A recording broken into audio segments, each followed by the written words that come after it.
లోకంలో మీకు శ్రమ కలుగును, అయినను ధైర్యము తెచ్చుకొనుడి, నేను ఈ లోకమును జయించి ఉన్నానని నేను. దేవునికి స్తోత్రం.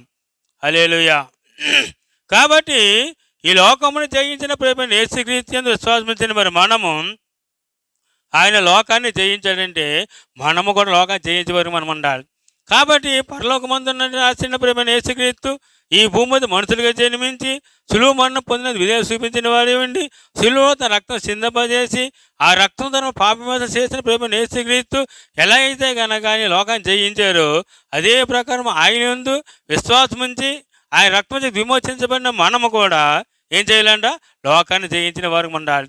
కాబట్టి మనము ఇప్పుడు ఎలాగ ఏ స్థితిలో ఉండాలో ఒక మాట మీకు తెలియపరుస్తాను. చూడ పరిశుద్ధ గ్రంథంలో నుంచి యోహాను రాసిన మొదటి పత్రిక 5వ అధ్యాయము 4వ వచనం మనం చదువుకుందాం.